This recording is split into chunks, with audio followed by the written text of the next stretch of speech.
Well, I'm making lunch soon. Great. Then we can start a box set. Oh, I got you a little prezi. Was that it? Yeah. Oh.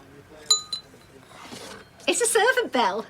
If you need anything, you just give that a little tinkle and I'll come running. Yes, sir? What? Oh, here, do us a favour, will you stick some fresh batteries in this remote for us? You can do that yourself. She just said if I give this bell a little tinkle, she'll do me bidding for me. Come on, hurry up, countdown's on in a minute. The talk of the street. Talk of the street. The talk of the street. Talk of the street. The talk of the street. Talk of the street. The talk of the street. Talk of the street.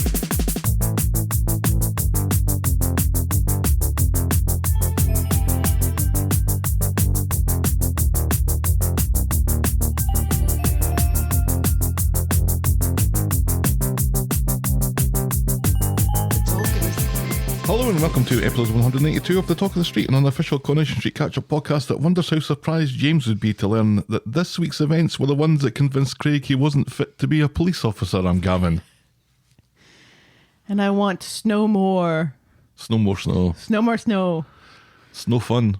It is snow fun. Is that the limit to my snow puns? Snow more puns.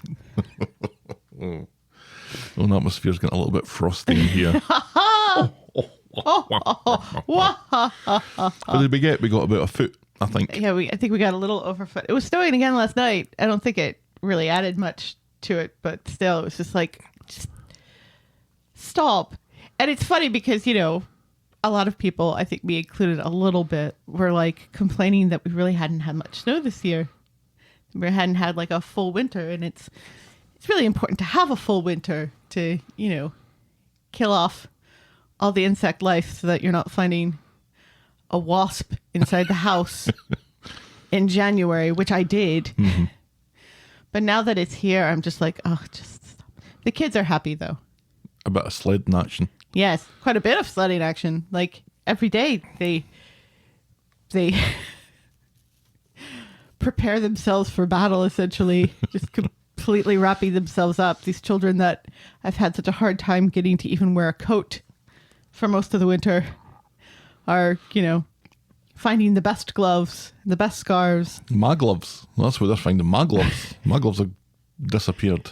Stelly. Well, they haven't. They were in the drawer, and she found them yesterday, and she used them yesterday. Oh, excellent. Yes. Yeah, I think I prefer it this way, where we had like a foot that basically fell in a day. Right. Rather than it just snowing little bits on and off. Melting. For months. And then coming back. Yeah. I've actually quite enjoyed the lack of snow, because it means the lack of moving snow. Right. You get to this kind of level where you've got a 40-foot drive and you've got a foot of snow that's covering all of it. So where do you put it?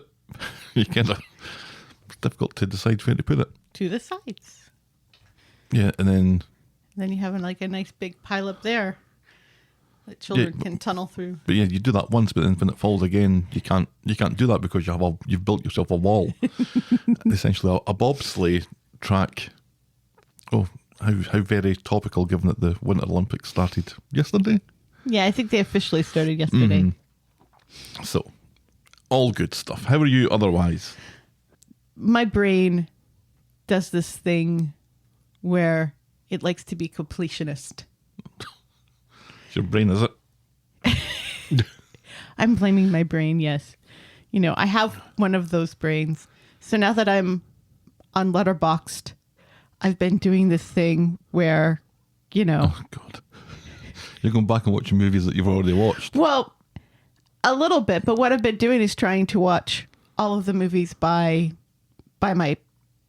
who are now, you know, my top actors of the year. So this is why I was rewatching the Star Wars movies so that I can have all of Adam Driver's movies watched and Lupita Nyong'o's movies watched, because they are two of my top actors of the year, thanks to the 355 and what have we watched together that Adam Driver was in? Oh, no, it wasn't stuff that we watched together. Thanks to Annette, which you didn't watch. That's just heavy going, I've got to tell you. The one with the weird puppet. The one with the ventriloquist puppet, which is Adam Driver's daughter, and all the singing. So two things that you really, really hate. ventriloquist puppets and musicals. I don't hate ventriloquist puppets. You find them creepy. No, I don't. You find dolls creepy. I find dolls creepy. I don't think ventriloquist dolls creepy, necessarily. They're more creepy than regular dolls. Not the dolls that you buy. Because their mouths open and they can look from side to side. My dolls don't do that. I think if I will be the judge, Helen. I know you'd love to be in control of everything in life, but right. I will be the judge of what I find creepiest. I find ventriloquist dummies much more creepy than normal dolls. There we go. How's that? We got there in the end. How's that? Yeah, so I've been watching lots of weird things that are making you roll your eyes. Well, like Ice Age Collision Course last night, which is was... that why you were watching that? Yeah, for God, Simon... Dearie me, what a terrible film that looked to be. For Simon Pegg and Stephanie Barretts. And yeah, it was probably the worst of the Ice Age movies. Mm-hmm. I haven't seen the latest one. I will eventually because Simon Pegg is the main character. But Dear. And that's why it's really for it. And that's why, actually it's because of Stelly that David Tennant is my number one actor of the year. Because she's been going through all the David Tennant years. And the Christmas specials are in Letterboxd. The regular episodes aren't, but the Christmas specials and the big specials, like The Day of the Doctor, are on there. So that's what, it's because of Stelly that I watched that weird movie where David Tennant's children lit Billy Connolly on fire. But never mind. Oh, that's the anecdote that never dies. How are you? I'm fine. It will haunt me for the rest of my life. Those children dumping kerosene on poor Billy I'll Connolly. talk about that again. Excellent. Good. Let's continually come back to that, shall we, for the next hour and 45 will minutes. haunt me the rest of my life. How are you? Excellent. I am still fine. Are you? Yeah, I'm talking a letterbox. My follower count has zoomed up from a 5 to a 30 something over the week. I don't know why. I got a new one overnight. Because nobody's liking any of the stuff that I've posted. They just seem to be following me. I don't know who they are. So I follow them back. But Yeah. it's one of those weird things, I think. Yeah. Oh, well. Wait. Do you want to share your Letterboxd with our Talk of the Street listeners? So maybe they'll follow you? I couldn't tell you what it is. I think it's just Gaviano, isn't it? Probably. Mine is just Helen R. Broom, I think. There you go. Or just Helen Broom. Something like that. Really boring. I like to write reviews Me too. of the movies that I've watched. And I've made a kind of New Year's resolution to write a review of every movie that I watched this year. And given that we've got our little celebration loyalty card thing where we basically get to see 3 movies a week, Right. if we so choose, we're kind of going to the movies once a week. Yeah. So once a week, I'm writing a review of a movie that is usually just out. Right. And I think it's letterboxd.com/Gaviano. I could be wrong. Like tonight we're going to go see Moonfall.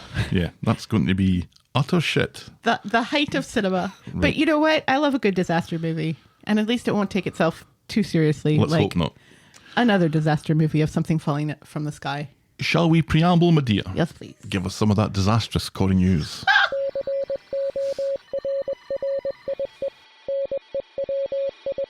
Ever squinted at Mrs. Crawshaw and swear you've seen her before? Ever squinted? Okay, I thought you said Emma squinted. No, ever. Ever. Have you ever squinted at Mrs. Crawshaw and wonder where you've seen her before? A little bit. Yes. Well, if you were watching CITV from 1999 to 2006, you have. She played the mum on My Parents Are Aliens. Oh, did she? Yes. I don't think I've ever seen it. I'm aware of it, though. She looks a wee bit different than she did back then, but still. Don't we all? It's her. It's a hilarious leap from an alien being taught by children how to be a parent and a human being to basically the head of a school. Maybe she's still that character. Maybe. Does that work? Has Coronation Street ever done an alien episode? Or an invasion from outer space episode? I think we've suspected as much sometimes, but no, not officially. It's not canon. I don't think extraterrestrials are canon in the Corrie universe. Craig described that Efit of Emma as looking like someone from Jupiter for some reason. It's funny you mention this because I quite like to put Paddington Bear in the background of Coronation Street scenes. Yes. And make him a little extra. You're like that guy who puts Paddington into movies. Yeah. Until he forgets. Yeah. Yeah. He does some fantastic work. He does some very good work. Highly recommend. Yeah. So there's that. And I also like to pick a scene and make Billy invisible. Now, if you are a subscriber to the multiple parallel universe theory, then in one universe there has to be a show called Coronation Street where Paddington Bear is an extra and Billy is invisible. Right. And that just crossed my mind last night and it made me chuckle. Oh, and you know what? Den put Billy in A New Hope this past week. Yeah. And I give her a hard time for her Princess Leia erasure. And so she put Princess Leia back in, which was nice. Yeah, it was better without her, but never mind. Oh, go fuck yourself. Everything's better with Carrie Fisher in it. But, you know, so that again, it provides the theory that Billy is indeed an alien who can turn himself invisible occasionally. That works. And also is a member of the Rebel Alliance. I just think it's funny that if there's an invisible character in the street, that everyone has just taken for granted that they're invisible. Right. Nobody remarks upon it. No. And there's that bear again that nobody speaks to. Right. And it never speaks to anybody. Right. Just walks about, washing windows, pointing at things. Right. You know, They're very accepting on the street. looking aghast Look at occasionally. how accepting everyone is of homosexuals and Invisible homosexuals. yes. If you thought Billy Sally, Connolly, though. his children burned him. If you thought Sally Metcalf's ego was huge before, there'll be no talking to her now. This week, Sally Deniver became the latest Corrie star to receive her MBE. She did. Yes. She got it from Princess Anne. Yes. Where she found the time between filming Corrie and Dancing with the Stars. Dancing on Ice, not Dancing with the Stars, because Nope. even Dancing with the Stars is not called Dancing with the Stars in the UK. Nope. She'll never be on Dancing with the Stars. It's all kinds of wrong. This is why it's a bad idea for me to write Corrie News at midnight. We'll never know. Oh, Yeah, where she found the time between filming Corrie and I think Dancing we on all Ice. got the point. We'll Yeah. never know. She's been a very busy lady this year. But yeah, she's been great on Dancing on Ice. The couple episodes. I think she's only done 2 dances, Yes. but safely through to next week. Nice. Yeah, good stuff. There is strong competition there.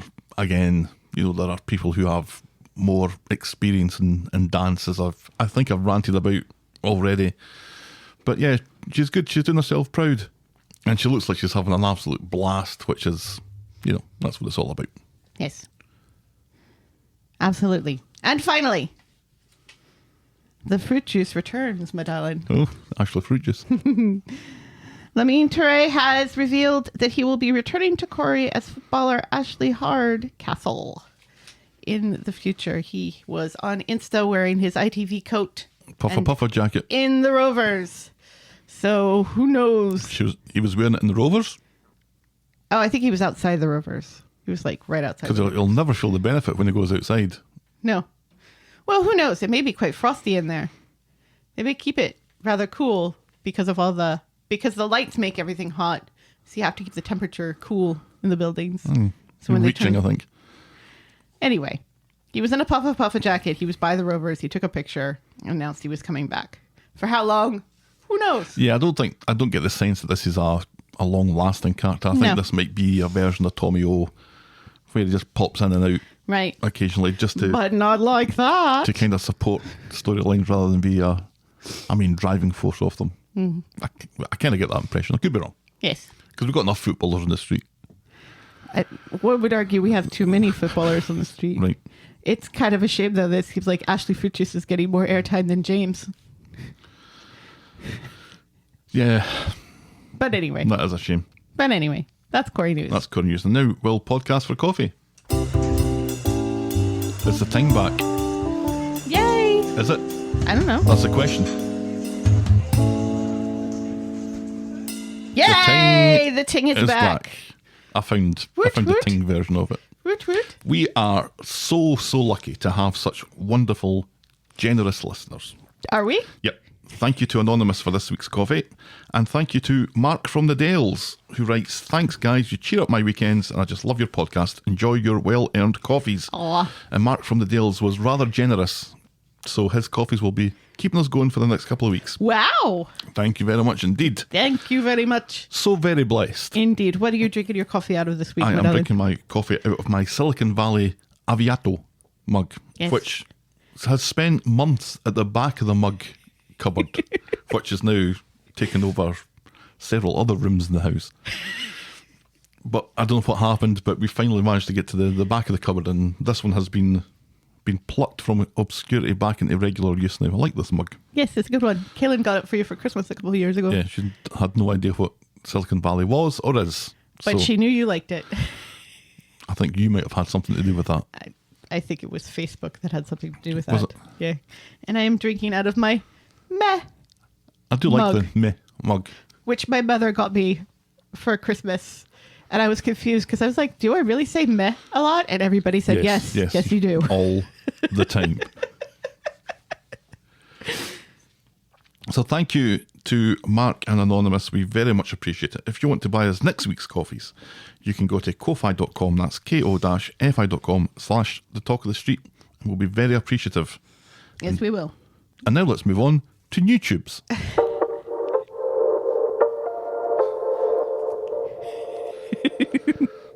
Appropriate music for Moonfall later. Yeah. This is our section where we talk about what's new on our YouTube channel. First thing that's new is that because we got more than 100 subscribers, was it last week or the week before? I was able to change the name of the channel in the URL because it was like youtube.com/c/ and then just a long string of random letters and numbers. Right. So you get 100 subscribers, you can replace that long string with something more meaningful. So now Yes. it's youtube.com/the Talk of the Street podcast. Wow. So I'm actually Very exciting. very chuffed about that. Yes. So there's our normal podcast video, which if you haven't had a look at, it's worth taking a look. The audio content is exactly the same, but there's some nice storyline cards that make it fun for your eyes. 3 clips of the episodes have been posted of our Monday, Tuesday, Wednesday this week.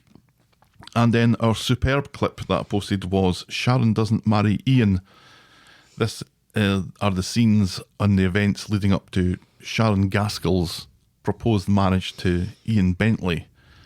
But did the landlady, Natalie Barnes, did she have anything to do with skippering it? The answer is yes. So you can head over to youtube.com/the Talk of the Street podcast and you can see that clip and many others now. We've got 100 videos posted on the Wow. YouTube channel now. You've been busy. Yeah, and it's starting to kind of pay some dividends. We're starting to get some views and some subscribers because I think we hit 100 last week. I think we're at 139 now, so it's kind of taken off a little bit over the last week, which I'm very pleased about. When does YouTube start putting ads on it? After you get to 1,000. Ooh. So, We have a little ways to go then. yeah, let's not start quitting our jobs just yet. No. And now, this.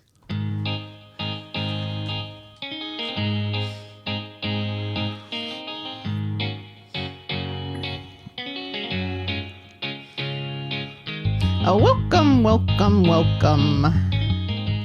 Welcome to Last Year Tonight with me, John Oliver. Just enough time to quickly talk about pint-sized Sophia Loren.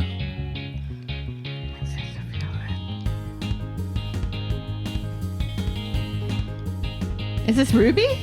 That's right, this was Evelyn giving Tyrone a hard time for walking in on Alina in the Scud and calling her a pint-sized Sophia Loren. I was Gavin and you were wishing that you'd never left that bathtub. That's right, family. Because we got hit by a ton of snow this time last year. Oh, wow. Well, Wow.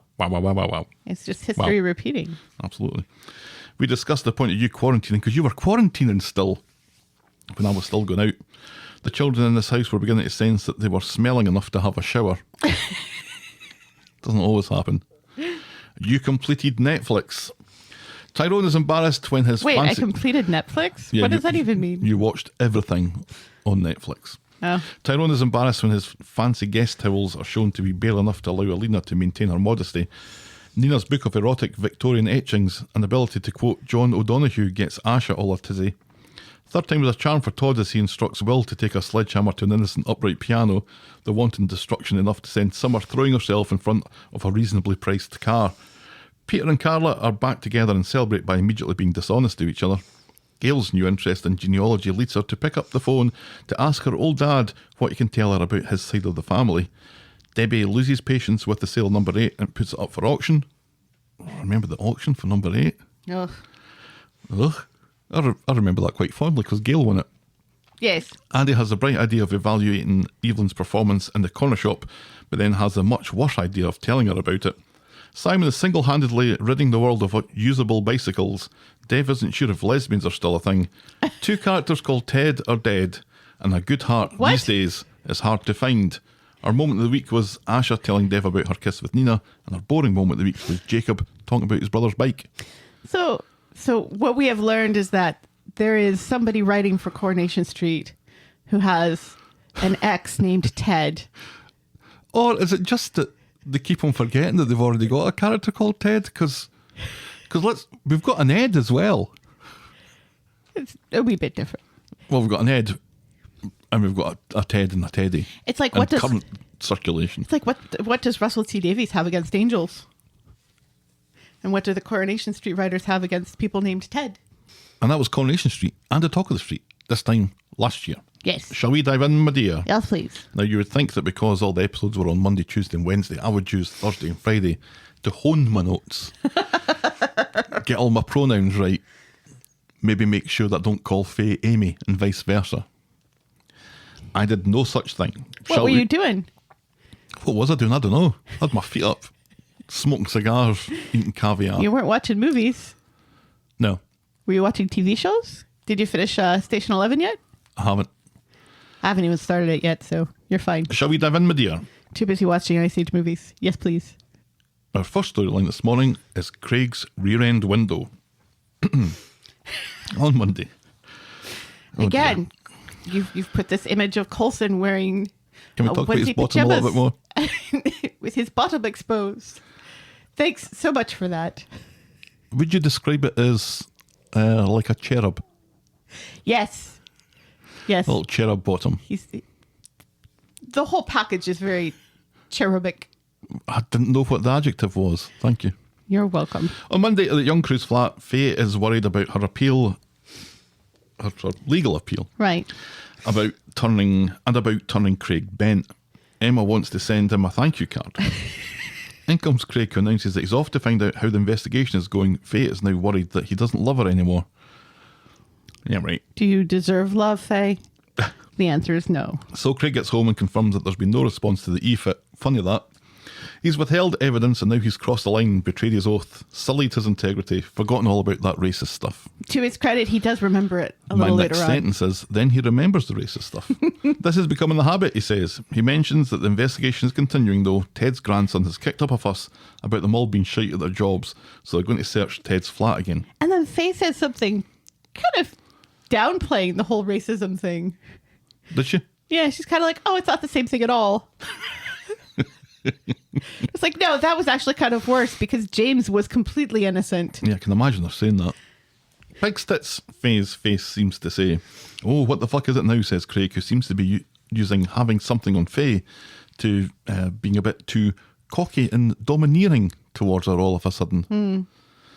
Faye explains about her fake nail and suggests going back to retrieve it. Craig correctly points out that this is a stupid idea and something else he's supposed to turn a blind eye to. Faye is sure this nail will send her to jail for life. She's going to get life in prison now. Craig, who I'm assuming during some of his police training, especially when he was... Was he trained? Especially when he was sort of maybe going to be a detective, would know a little bit about DNA and how a fake nail that's been stuck in a drain for a couple of weeks now probably has its DNA compromised and is not going to be able to be used as evidence in anything. What are the police actually investigating here that would require taking the plumbing to pieces? You know, Right. They've got an old guy who's dead. Yes. They think it looks like he's been hit by a car. Right. Why would they be So looking therefore, through... I'm going to dismantle the plumbing. Why would they be looking in the house? Do they think they'll find the car in the house? Well, is it... They have no evidence that, except for like that one The delivery delivery guy saying that there was somebody in the house with him at one point. There's nothing there's nothing to put those two things together. There's no evidence. They have nothing to say that the person who was in the flat is the person that ran him over. If Ted was lying in a pool of his own blood and somebody had used that blood to smear, "I will kill again, Right. Mr. Osborne is a fanny," on the wall, then fair enough. Then you'd Right. bring in the forensics team and they'd just go through the entire Yeah. flat, Right. inch by inch. And Right. of course they would take things like the sink and the bath apart because who Right. knows what was going on, you know? But we seem to have no reason. And nobody seems to think that this is... that it's unreasonable to think that this nail is in danger of getting found. Right. It feels so bizarre. The whole thing is bizarre. Emma's joined the fun now as Craig decides to be the martyr. And he decides to be the martyr for the rest of the week. And that he'll be the one that's going to go to the flat. He's a bent copper now. He has an excuse to be there to destroy evidence if anyone asks. Craig becomes incredibly melodramatic. After he's done this, he says, "Nothing will ever be the same." So Craig turns up at Ted's flat and watches a plumbing YouTube video on how to take a sink waste trap off. And I'm like, Once again, What? Is YouTube paying Coronation Street to be on the show over and over and over again? This is not the first time that YouTube has been used. I don't think YouTube really needs to advertise, does it? Not really. It's like when you watch anything on the YouTube app and it says, "Do you want to rate YouTube? Give it a rating out of 5." Like, why are you being so needy, YouTube? Do you need the likes? We need the likes. Give us the likes. Give us the 5 stars. Yeah. Anyway. Yeah, YouTube. Anyway, Craig has just been watch the video before you go to the flat, maybe. Well, sometimes when you're doing these things, it's good to have the video, to have that visual there, step by step, as you're doing it. Anyway, the video tells him to unscrew it and it'll come off, and that's what happens. Right, So he gets yeah. the trap off and finds the false nail just as he hears a key in the lock. Dum dum dum. It's Ted's grandson. Dum dum dum. Craig, looking like he's about to shit his police pants, pretends that he's there as part of the forensics team and asks the grandson to leave him to it. The grandson seems suspicious, and rightly so, because Craig looks ridiculously guilty. Yes, he But does. agrees, thanking Craig for his help in finding out who killed Ted. Craig gets back home with his plumber's bag and the nail and explains about Ted's grandson walking in on him. "Oh, John," says Emma. "John's nice." And Craig and Faye are furious that she's on first name terms with him after the funeral. And now, because Craig has turned into Mr. Wolf from Pulp Fiction, he tells him to get Tim's taxi so he can clean Marvin's brains from the back seat. Also, they need to gather all their clothes from that day and burn them conspicuously Do you know on the red brick. Do you know how many people have been in that taxi since that time? I don't think it's really what's inside the taxi It's that they've got to worry outside. about. It's the whatever they've driven into on the bumpers. Right. There's remnants of Ted's ginger ginger nuts. nuts, right? Smeared all over the front of the car. Still, this is ridiculous. Yeah. "What about this crutch?" asks Emma. Craig pinches the bridge of his nose. I've been using Ted's crutch this whole time. Any other mementos? A lock of his hair, perhaps? A pair of his underpants? He orders him to get the taxi and to meet him round the back of the brewery, pronto. Craig's frustration is hilarious. That's quite funny. Let's give him credit. Yeah. So Emma and Faye go off for the cab just at the exact moment Dev and Evelyn are in the mood for watching somebody learn to drive. "All right, Faye, you want a driving lesson, love?" "What is wrong with Dev?" What's not wrong with Dev? They stare as Faye stalls the taxi and it finally crawls away. "In your own time," shouts Evelyn helpfully. And at this point you think, is this meant to be funny now? It is. The whole thing The whole has thing's been meant to be funny. Yeah. It involves the death of a pensioner, but it's still hilarious. At the flat, See, this is the humor that was missing in Last Night in Soho, where people are brutally getting murdered, but it's not funny. we needed Dev. We needed Dev. "All right, yeah, love." Edgar Wright, I hope you're taking notes. My Dev impression is coming on leaps and bounds. In the flat, Faye finds out that they've upheld her appeal. She's a free woman. "Let's hope it stays that way," says Emma helpfully. And Faye goes off to call Craig, who is now outside the police station looking like he's had another emotional break. He wipes his eyes, dingies Faye's call, and heads inside. Yeah. Emma's just basically Rose from the Golden Girls, isn't she? Because when Faye says, they've upheld my appeal, Emma says, "Oh no, I'm so sorry." Yeah. I didn't like that. You know, I like don't like that. That was just written just to be funny. desperately in need of a laugh, yeah. But Emma knows what upheld an appeal means. You think? They play fast and loose with things that Emma knows. And what she doesn't. What she But they doesn't. do make her seem quite naive, like with the whole, oh, John, he's nice. Yeah, well, that to me is a perfectly normal thing for her to say. I believed that. Yes. I didn't believe her not knowing what upheld the appeal meant. That was a bit lazy. So Emma is Rose, Faye is Dorothy, Tyrone is Blanche. So that would make Craig Sophia. I don't know if that works or not.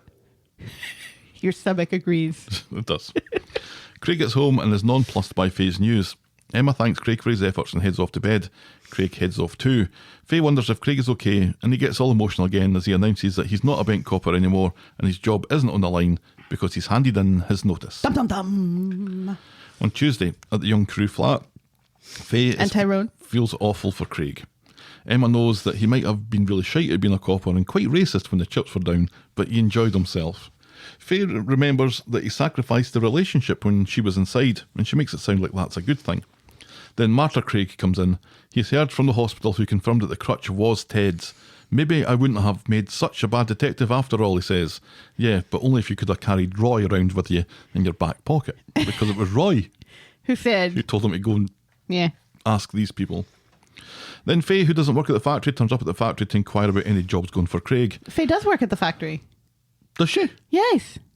Remember? Oh, she's in sales, isn't she? Yeah, Sarah gave her a job in sales. Well, then Faye, who Does work at the factory. who absolutely has a right to be at the factory, although she never seems to be working there, as if she did last week. Yeah. Oh, I'm just a walking contradiction this morning. Funny.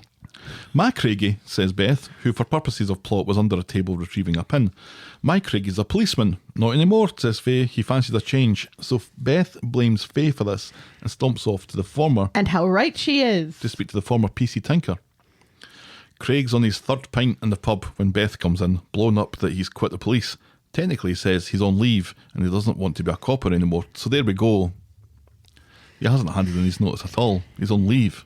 Well, So this can all be remedied very quickly. Well, he's handed in his notice and they give him they put him on leave to make sure that, that he's not just being emotional. Because cops, they're very emotional. notoriously emotional people who go and quit all the time. Yeah.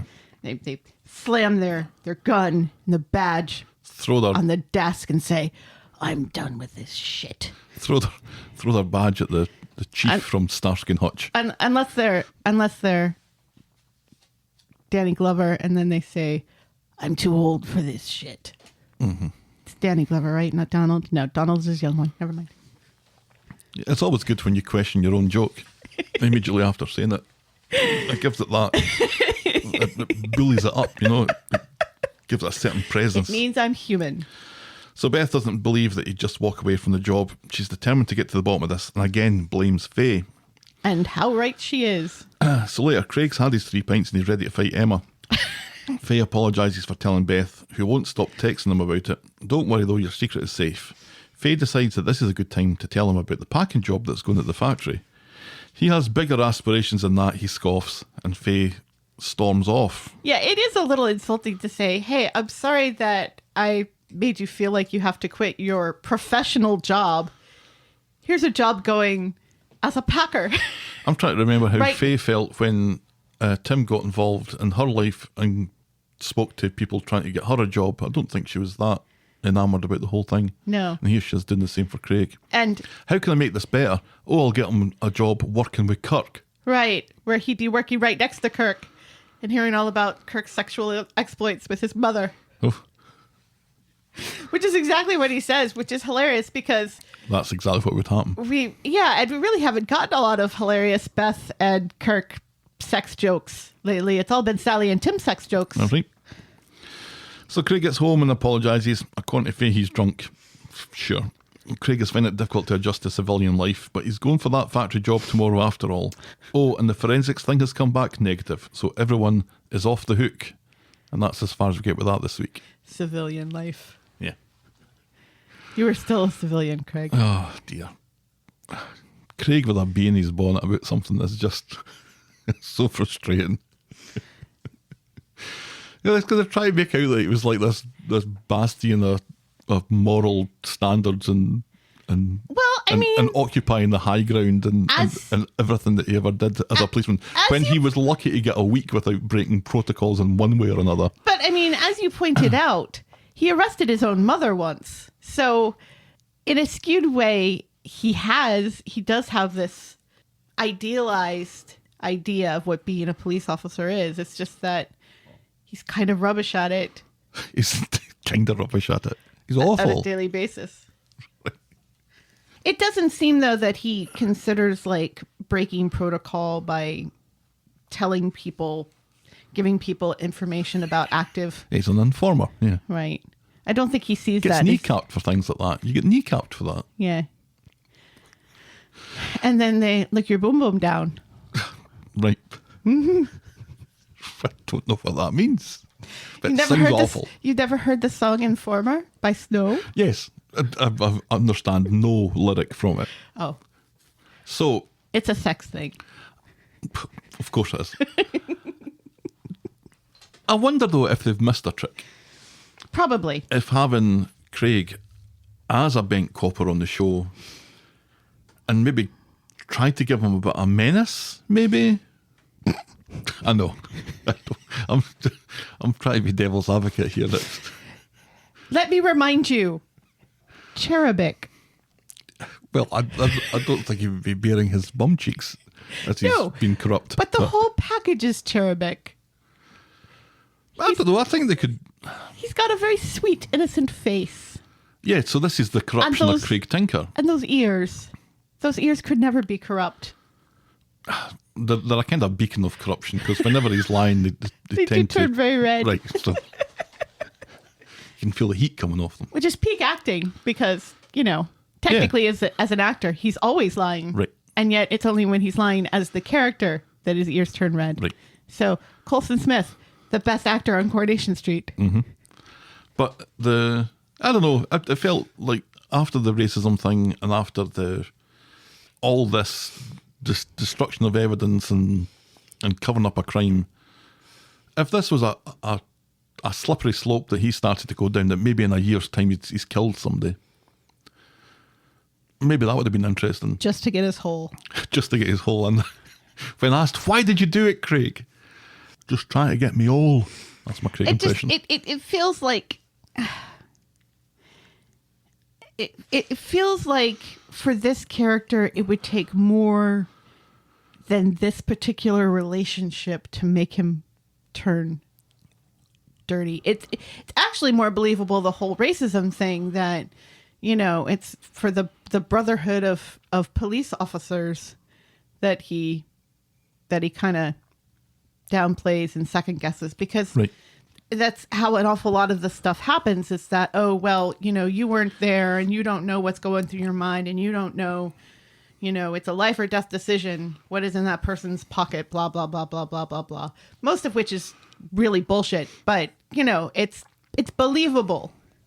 This, on the other hand, the fake nail, the whole, I'm going to turn dirty cop and not turn my girlfriend in because she's had such a hard year by being put in prison for assaulting someone. Which she did do. Mm-hmm. And because her dad just had triple bypass surgery.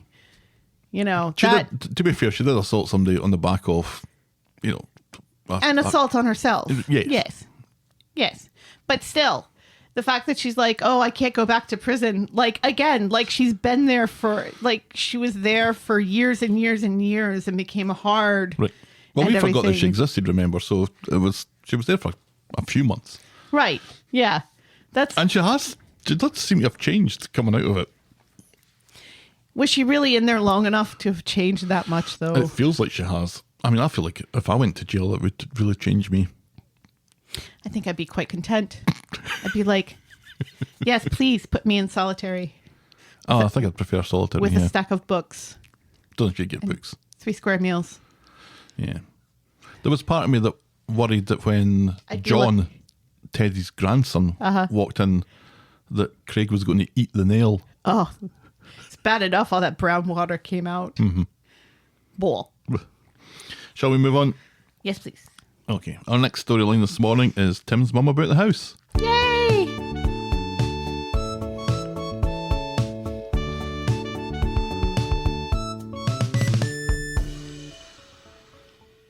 I have a very particular dance that no one will ever see but you when that And song I don't comes see on. because I'm doing my own dance. On Monday, Tim's mum turns up at the hospital to help Sally get Tim home because Tim's getting home today because it's been at least, 3 days since he's Right, triple bypass. when he's off. supposed to be in there for 3 weeks. And he's not even like hooked up to stuff. He's supposed to be, there's like no heart monitor on this man. No. There's He had already, triple bypass and there's no heart monitor, there's already a bit of territorial pissings going on here between Sally and Tim's mum. which is hilarious. Sally tells Tim that they'll be his personal NHS. Tim's mum tells him they'll cater for his every whim. Tim says, I could get used to this. At home, Tim is sprawled out on the couch and much to Sally's chagrin, Tim's mum has bought him a servant's bell so that he can give it a little tinkle anytime he needs anything. A little tinkle. And he puts it to good use by immediately asking for new batteries for the remote. That remote's never been the same since Abby got her hands on it. That's true. It's like our bathroom bell. Yeah, ring for toilet paper. Ring for toilet paper. Eileen comes to visit Tim, telling him the office is full of get well cards because they couldn't walk round the corner and post the cards into number 4. She reveals how worried she and the other cabbies were about losing Tim. And she posts something on the Insta because apparently Streetcars has its own Insta account. Of course it does. And who wouldn't follow the Insta account of your local cab firm? Sally comes home announcing that she's about to make dinner, but Tim's mum's already taken care of it because Tim needs something healthy. I'm here for you too, Sally, she says. Use me as an asset. You're a pain in the asset, mutters Sally. That was hilarious. She's a godsend, says Tim, isn't she? Yes, says Yes. Sally. When Tim's mum is out, Tim mentions how great it is with his mum there and she'd like to stay on for a little bit. Maybe it's a good thing, says Sally, until we can get her whole again. Sally will be requiring a full service, by the way, including fan belt. Yes. Whatever that means. And an oil change. Ugh. Wow.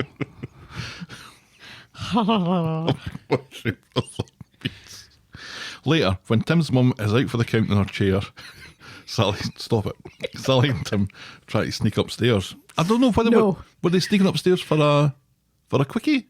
Well, they can't because he can't have sex. Right, so why were they kind of rushing when she was asleep? Just to go upstairs and go to bed themselves and just Oh, right, okay. spoon?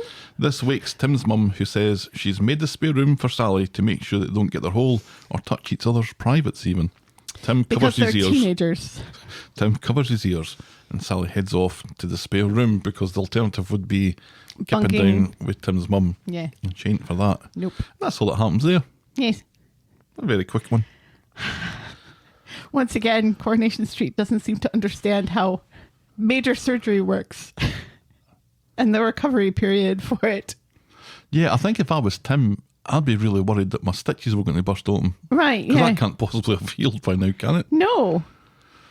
Remember when I had the surgery after my cancer and I had like all that stuff like attached to me for like weeks and weeks and weeks to seal up Oh, yeah. the yeah. hole, you know, which there would be a pretty big, he would have a pretty big seam himself for Yep. something like triple bypass. It's not something that they can really do laparoscopically. Or keyhole, right? Right, yeah.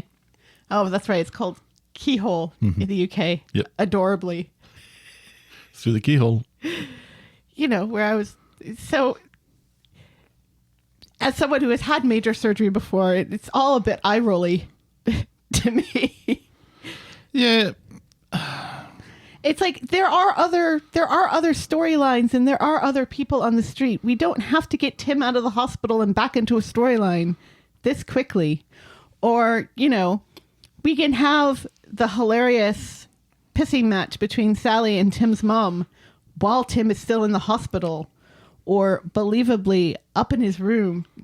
Unless they don't have a set for their bedroom. Do they have a set for their bedroom? Don't think so. Well, they can build a set for their bedroom. How long has it taken to see what Adam and Sarah's flat looks like? I think we'd still be waiting. Which, wait until we get to that. Mm-hmm. But still, it's like, let the man heal. Let's not give false hope to people going into triple bypass that they'll be out in 3 days. See, I do think it is probably quick. I think it's probably quicker than you think it is. that you're in and you're out. They want that bed freed up as soon as they can possibly get it freed up. So it is probably quicker than you think it is. But But I don't think it's a day. Yeah, they also don't want to be sued by someone who is discharged far too quickly and then immediately has a heart attack upon getting home and having all their stitches burst. Right. Yeah.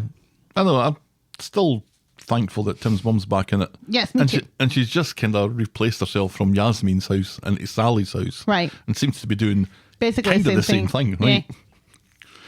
We got mentioned of the dog again. Did we? I thought that dog, I think it's a different dog.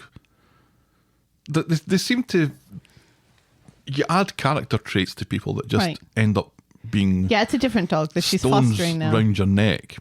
Tim's mum fosters dogs. Yeah. What a lovely thing to do. Yes. But then you have to say, well, she ain't fostering dogs here and she's been in the show for a month. So what's happening to the dog that she's fostered, right? Well, so her neighbour has it. So now she has to mention it. Right. But it's, I don't know. It's just one of those strange little quirks that they give characters that end up being and we have to deal with this and we have to address this and we have to say why she isn't doing the quirk that we've given her. Right. I don't think they even really needed to mention it, to be honest. No, they don't. But they do. But they did. So it's fine. It's a cockapoo this time. Of course it is. And it's being adopted. And why do you think it's a cockapoo? Because the word cockapoo is hilarious. For so many reasons. So many two reasons. Let's just say 2 reasons. Let's jump on to the next storyline then. Neither of which will ever turn up on Wordle. No. Because neither of them are 5-letter words. Wordle has been a shit to me all week. I haven't done today's yet. Ugh. I was very annoyed with it today. Were you? I nearly threw my phone across the room. Moving on then. Our next storyline is Helping Hope. On Monday, it's been snowing again as Tyrone and Evelyn are getting ready to take Hope to her therapy session. Tyrone doesn't think it's easy to get away from work like this, even though he's always bunking off like this. He announces that Faye is putting... Faye. God, don't start mixing up Fizz with Faye. He announces that Fizz is putting an awful lot of faith into the move fixing everything. Right.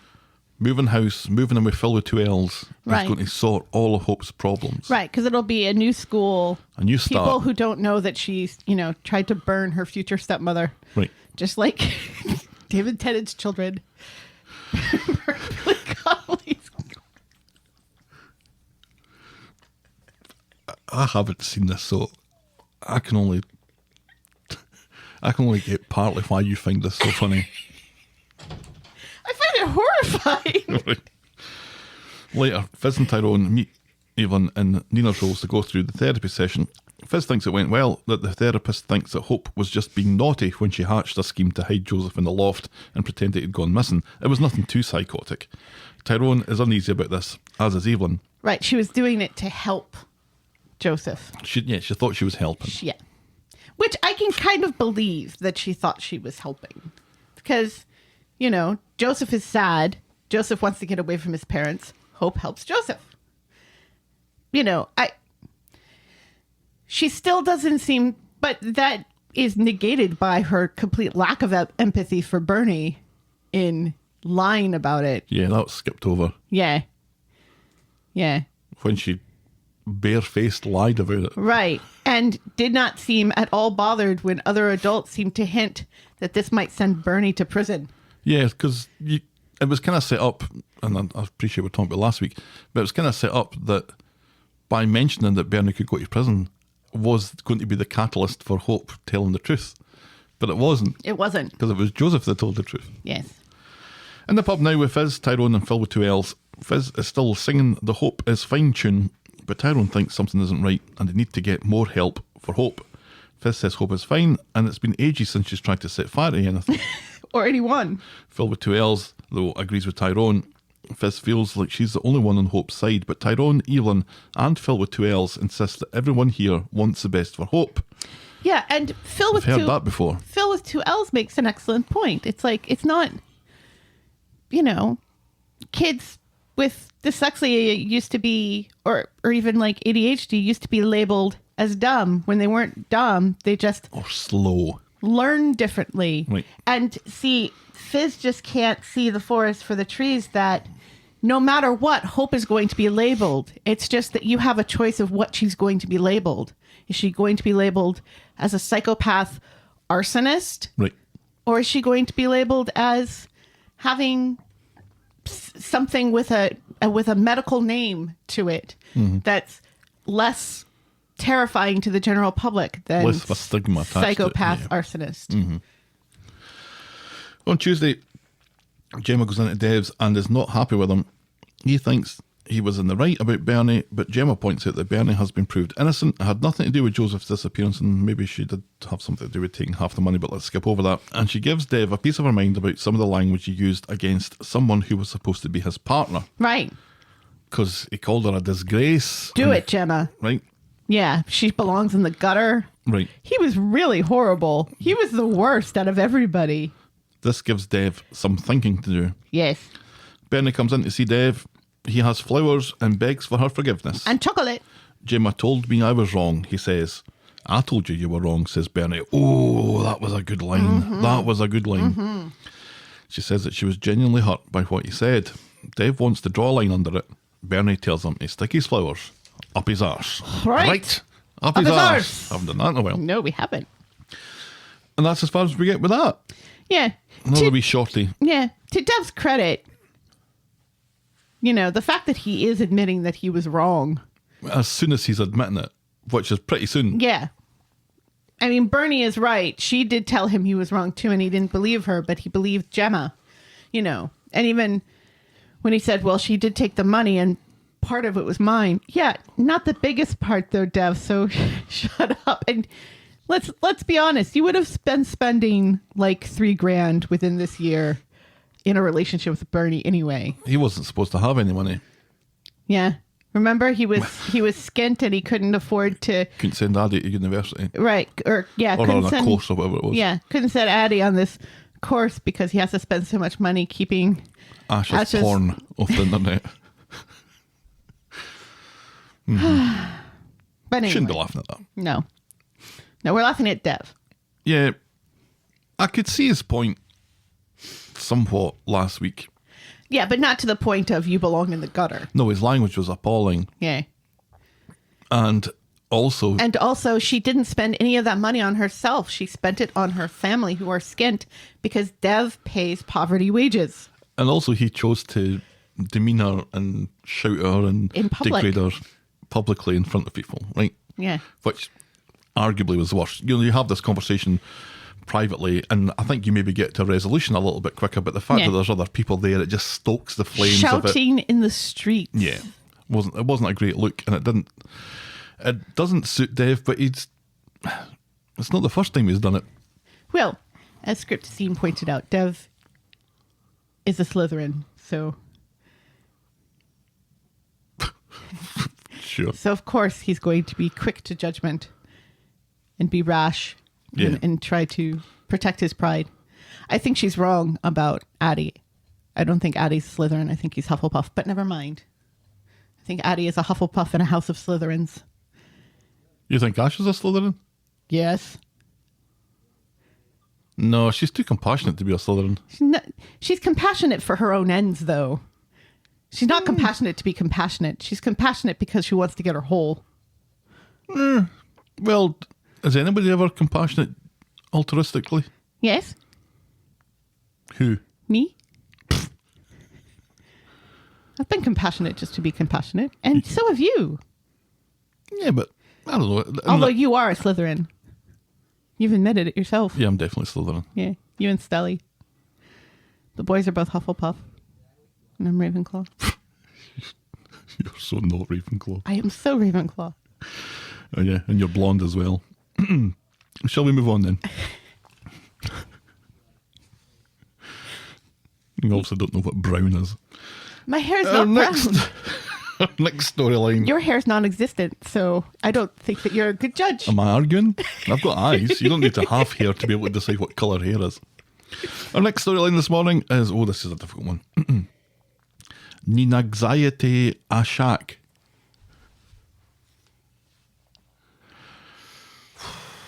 Do you know, it didn't even look good on paper. Yeah, that was an unfortunate one, Madonna. Ninanxiety Ashack. Yeah, that was an unfortunate choice. Yeah. Oh well. Moving on. Oh, never mind, old Brownie. We'll get over it, eh? Well- on Monday, Nina hasn't gotten over her anxiety about Asha, so In ask her. fairness, this storyline has some unfortunate choices made as well. So So asks her to text her when she gets home. She promises she won't always be like this. Asha is still choosing to find this cute and reminds Nina and the audience about the tracker on the phone. Then Asha is at a study group with Addie and Summer, and they both think it's weird that she has to check in with Nina even though she was just over the road. Asha has plans to apply to Glasgow Uni, which is a long way from Manchester and Nina, and she optimistically hopes that things will be better by then. because the course that she wants to do is only available in Glasgow. Risk management. Really? Sure. There's some confusion over which Glasgow Uni they're talking about.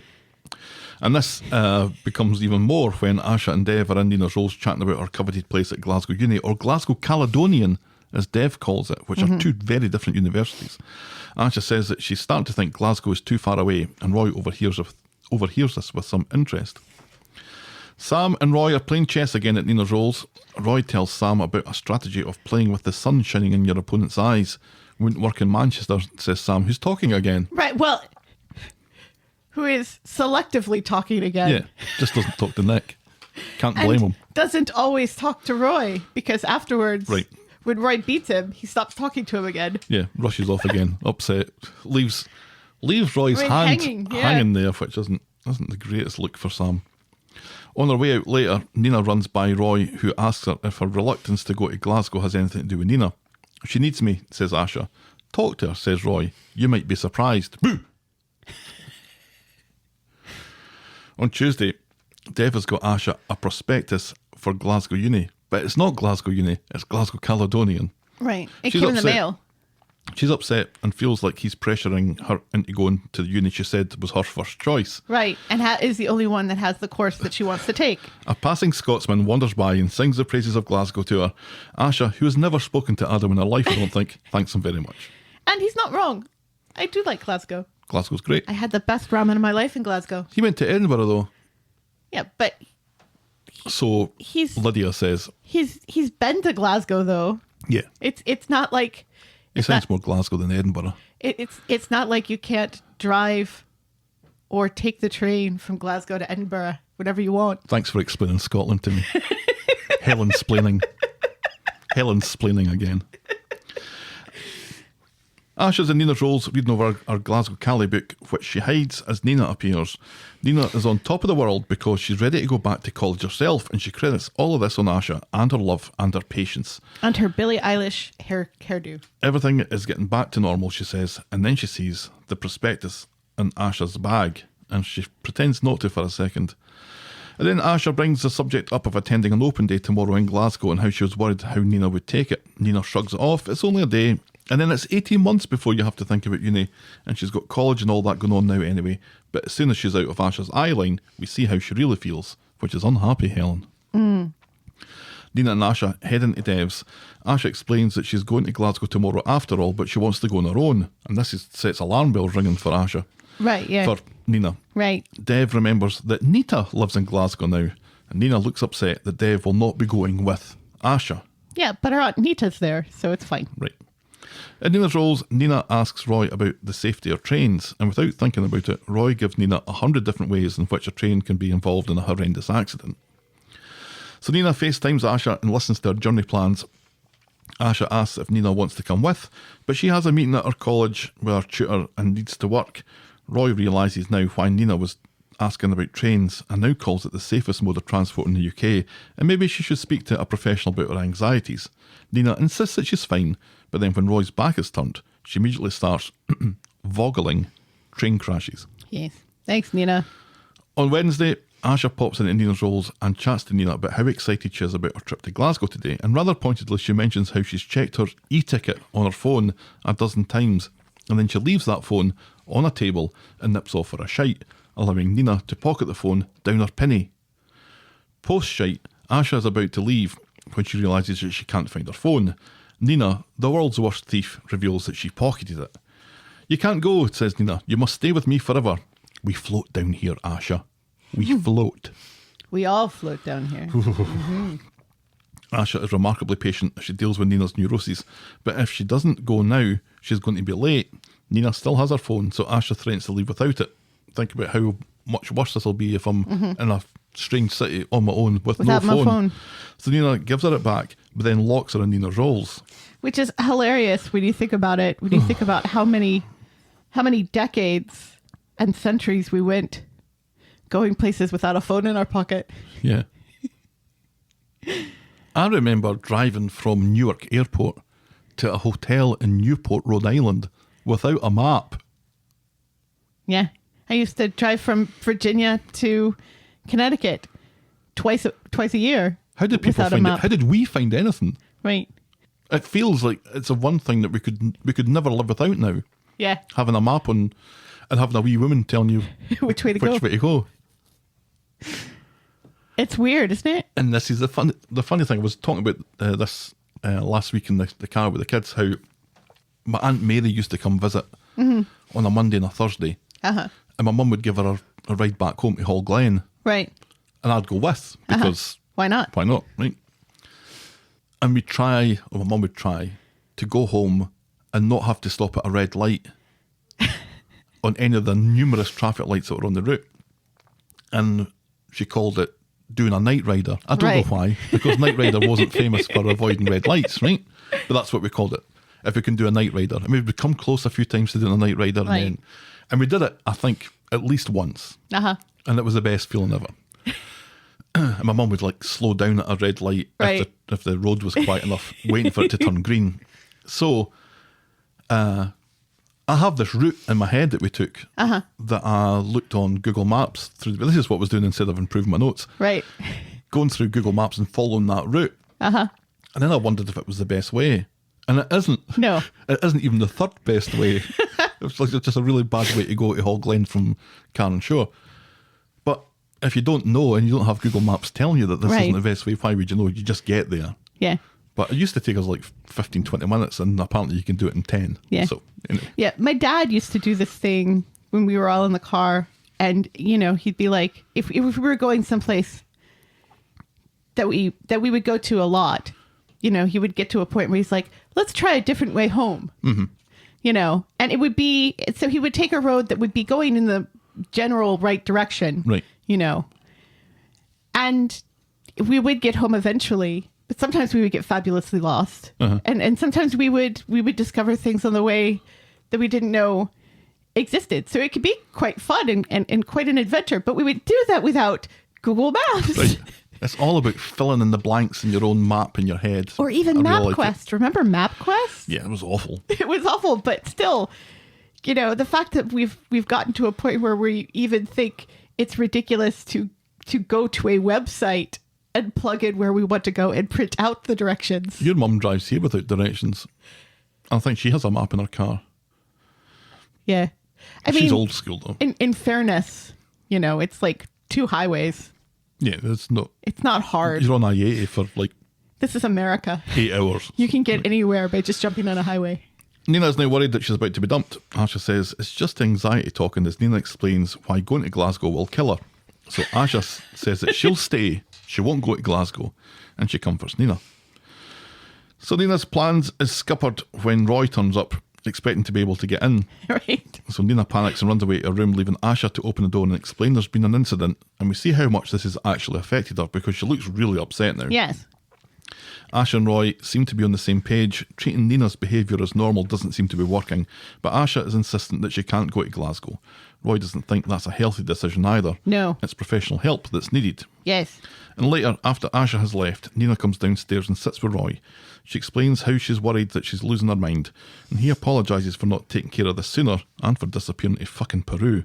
But let's get you some professional help, starting right now. Yeah. And Nina agrees. Yeah, finally. Nina Yep. agrees. And that's So where she's we gonna- finish that one. She's going to be put on that waiting list with Sam then. So remember, there aren't enough psychologists to go around in I have Manchester. to say, this whole Nina psychosis bit was a bit of a tough old watch.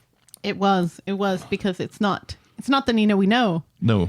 And yet it is believable that PTSD could have affected her this much. Right. And that's kind of scary to think. But I think we've all kind of been through something like, not to this degree, but I think everyone's mindset and mentality has been affected by the pandemic. I know mine has. Yeah. It's... And it's not an easy thing to get over. No, and you think that you are kind of understanding the mental health issues and how, people can react in different ways, and that just because it's different from how you would react, you feel like it's, you have a little bit more patience and understanding for that, which I think is what has been demonstrated by Asha during this. And Roy. It's really hard to watch that and think, not give yourself a shake. And you know that that's not the right attitude to have. And you think it's a terrible attitude to have because it doesn't really help anything, because giving yourself, if you could give yourself a shake, you would have already done that, yeah. But it's that kind of old ancient attitude of pull yourself together that, isn't always possible. And that doesn't mean that it's bad or it's wrong. It just means that that's what your brain is doing to you right now. And you do need to take a little break, and you do need to get some help. But it's not a shameful thing. No. And it's funny because you see kind of the same attitude in Fizz that Nina's showing, that, this is not that big of a problem. I am not crazy. So I don't really need professional help until it gets to that tipping point. Yeah. I don't know where Hope's tipping point is for Fizz. No, one because one worries kidnapping and arson. One worries that it really is killing somebody. Yeah. Because she will forgive it, and she will ignore it as much as she possibly can. Yeah, which is why it's good that there are 3 other people there who are not. Yeah. The worst thing that Fizz needs right now is somebody to agree with her. Right. All right. Let's skip on to Maria's soggy portfolio. So very soggy. So very soggy. How do you feel about the word moist? See, it doesn't bother me as much as it bothers other people. Because it was a wordle this week as well. It was a wordle this week, yes. It's funny. Adam from the teen center here in town, he can't stand the word.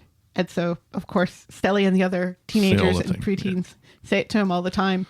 I just think of cake. A nice moist bit of cake. Yeah, and I like cake. Who doesn't? So I don't mind it, but other people, there are words that bother me, but moist isn't one of them. On Tuesday, Maria is entering a regional hairstylist competition and putting her portfolio together online on the thingy drive, she says. In comes Kelly, and Liam goes all quiet and heads to his room. Maria thinks Liam doesn't like sharing his mum, but Gary thinks that he has a crush on Kelly, and it'll all work itself out once he's heard Kelly belch or fart or something. Could be a bit of both. Yeah. When Kelly gets home, Liam is struggling with his French homework. Kelly knows a bit of French, so they throw a ball around the flat as they count, but in doing so, Liam knocks a bottle of water all over Maria's portfolio. Oh, pig's tits, says Kelly. And it's like all of the times that Benny has broken something in the living room by bouncing a ball around when I've told him multiple times not to bounce a ball around because he's going to break something. And years and years. And years. Maria comes home and is furious. Kelly takes the blame, and Maria tells her to fuck off. Maria sneaks off with Maria's thingy drive. And after Kelly's gone, Liam comes clean. It was him what knocked over the water bottle. Liam told the truth. But Maria still seems to be a bit upset that he didn't tell the truth immediately, and seems even more upset that Kelly took the fall for some reason. Right. So Maria and Gary are worrying about Kelly when she comes home with a surprise. She and Audrey have made Maria a kick-ass website from Squarespace that is better than any stinking portfolio. Maria is made up and then tells Kelly not to take the blame for Liam again. Kelly decides that she can't catch a break today and stomps off to her room. Yeah. And Maria immediately realizes, to her credit, she immediately realizes maybe she shouldn't have said that last bit. And she wants to go and make this up to Kelly, and Gary tells her not to. Yeah. Gary says, wait a bit. On Wednesday, Kelly's having a cup of homeless stew in Nina's rolls. It's nice that they two still meet up. I know. I love it. I love it. Explaining about Maria's soggy portfolio, Homeless Stew knows what it's like to be walking on eggshells, but he thinks Gary and Maria are good characters and suggests a box of chocolates to get back on side with him. He doesn't know the half of it. That Gary has killed Kelly's mum, or dad. Right. Kelly goes and gets some chocolates and she heads to the barber's, but she overhears Gary and Maria gossiping round the corner about how she has gone too far and she can't be trusted and they can't even look at her right now. And assuming that they're talking about her, Kelly runs away. They are, however, talking about Sally. Yes. Back home, as they're discussing what a great job Kelly did on the Soggy portfolio website, Gary and Maria are shocked to discover that she's done a runner and taken all her crap with her. But it's not long before Maria finds Kelly at the bus stop, and it doesn't take long for the confusion to be cleared up. It wasn't you I was slagging, says Maria. It was Sally Webster, Metcalf, whatever. She explains how much Kelly means to everyone in the house, and the two of them head home. It's nothing burgers for tea tonight. Woohoo! This is just the same old story, isn't We've it? had this. How many times is Kelly going to run away from someone because of a misunderstanding? Right. It's nice. It's nice that Liam gets some airtime, though. Yeah. Yeah. It's like we're finally getting to see so many of the younger children on the street. Because we also get to see Harry this week. I know. Is it the same Harry? I think it is. It's hard to tell. His hair's a bit darker. Is it blonde? It's a darker blonde than it was. It's more the color of my hair now. Dark brown then. It's not brown. Yeah. This is a rerun of something that Yeah. we've had before. But again, it's nice to see Kelly's home life with Maria and Gary, because it seems like Maria is really warmed to her. Mm-hmm. You know, it's nice to see her again interacting really well with a younger kid Yeah. and being kind. Kelly taking credit for Addie's work, do you think? Yeah. Well, at least she gives Addie some credit. And I like that she went to Addie and that Addie was willing to help, because Addie is just course that Addie's kind of willing to help, person. right. He's so sweet and kind and giving. Are there any other storylines I can help out in, he says. Yes. Total Hufflepuff. But anyway, yeah. And again, like you said, it's nice to see her and Homeless Stu having a cuppa in the Rovers, like Yeah. normal people. Normally and to see, they'd forget about that. and, you know, to see that they've finally allowed Homeless Stu to take a shower and put on clean clothes. Now that he has a job and is living with Yasmin. Yeah, it really has to for that to fly. Is he really... Do you think he's really walking on eggshells with Yasmin? No.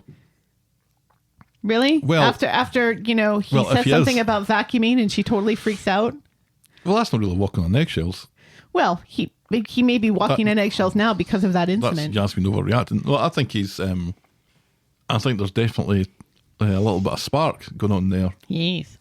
So I don't think he's walking on eggshells. I think he's just biding his time. Right. Still have my fingers crossed for that throuple with Yasmin and Tim's mum and Stu. You know, you keep that in your mind as we talk about Audrey's Grudge. Yeah, I think it's about as likely to happen as Craig and James hooking up. No, I think this has got a little bit more possibilities about it. On Tuesday, Sarah is looking for some help picking up Harry. Gail is snowed under, so Audrey offers to help to get some paper for Sam's books. Sarah thinks this sounds like a great idea, so Gail agrees. Then Audrey's walking by the cabin as Shona sweeping up. She invites Audrey in, but Audrey is still carrying a grudge about Rita, and besides, she has to get home to back Sam's books. Audrey's bag makes a clinky noise, which arouses Shona's suspicions. Uh-huh. It's just a few bottles, says Audrey, and I thank you to keep your nose out of my business. And number 8, Audrey's pissed as she wraps Sam's books. She's making a pig's arse of it, which Gail blames on the vino. Then Gail gets a call from David about another storyline and has to leave. Which brings us on to this week's Hard Debate.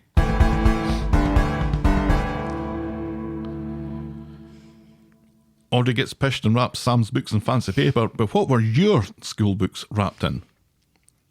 Was it fancy paper, a magazine cover, wallpaper, or people wrap books? Why? See, This sparked a you little bit of a didn't- debate. Yeah, you didn't even have what I used as a child, which was brown paper bags, which were sturdier and thicker than a magazine cover. How is that going to protect your books, a magazine cover? It wasn't about protecting books, Helen. Yeah, It was about making a statement. That was why you used magazine covers.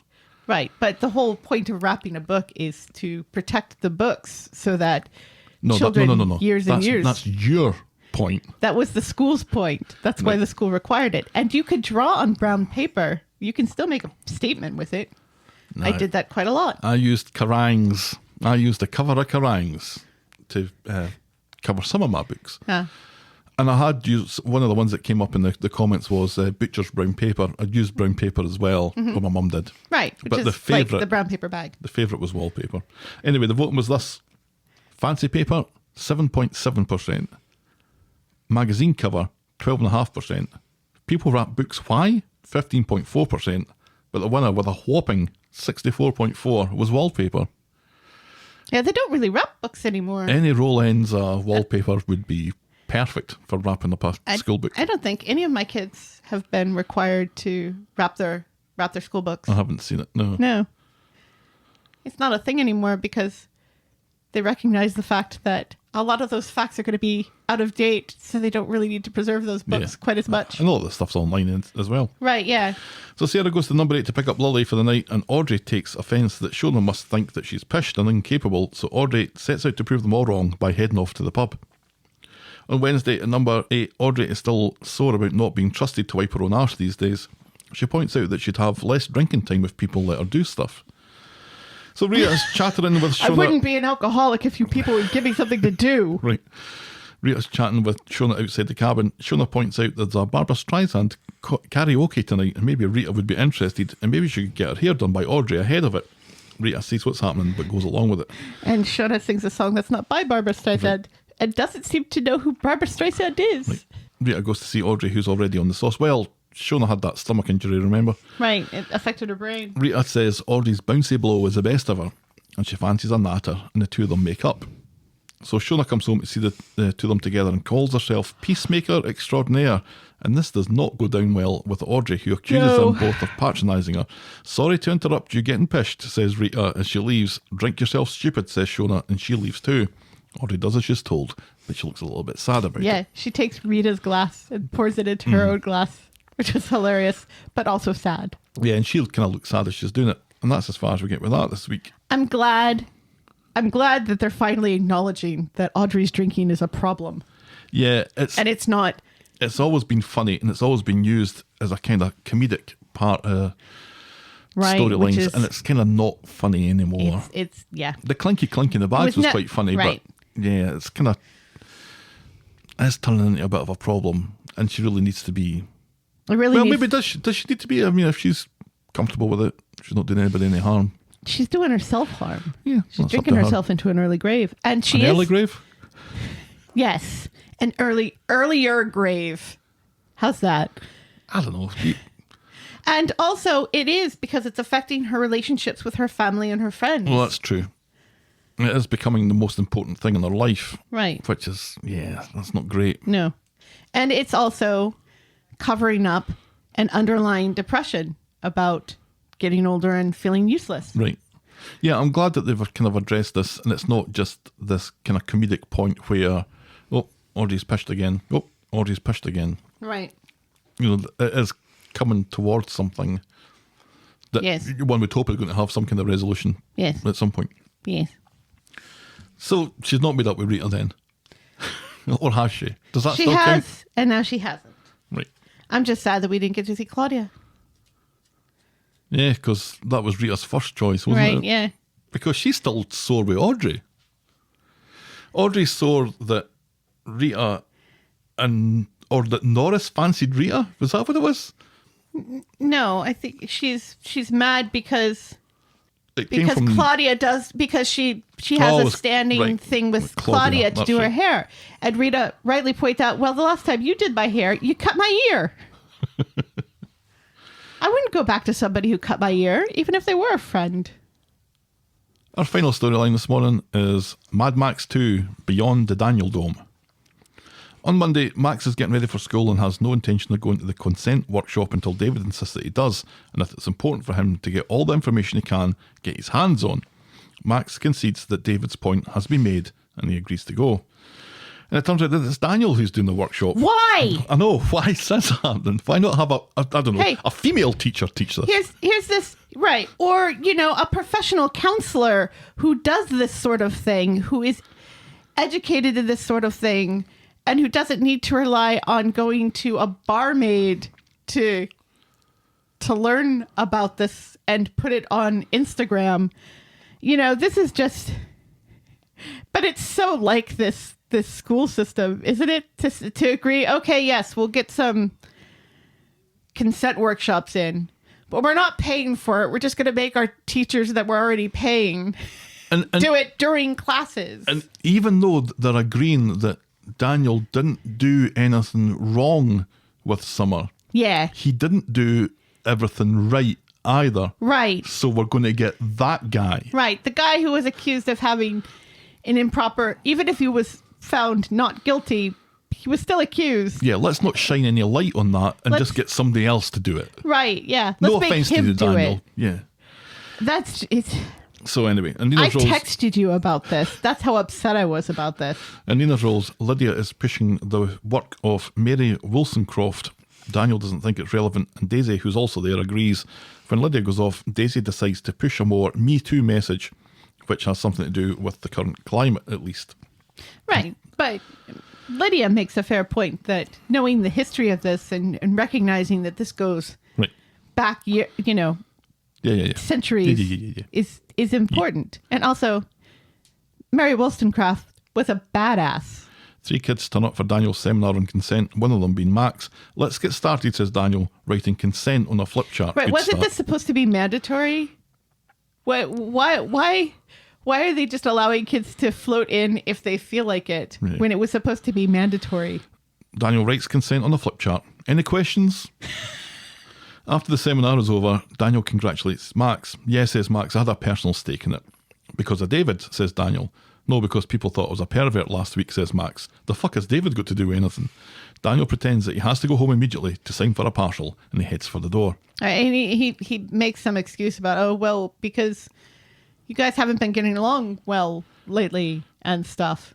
Max gets home and tells David about the strange conversation he had with Mr. Osborne about consent and how Daniel had turned it into a conversation about David, and then Daniel looked about as awkward as David does now. David announces that he has to go home and sign for a partial, and he runs for the door. Max asks what happened as David continues to pretend the conversation isn't happening, and when Shona comes in, he quizzes her, but Shona doesn't blurt anything out, which I felt like she Was probably weird. would have, Yeah. and tells him to speak to David about it.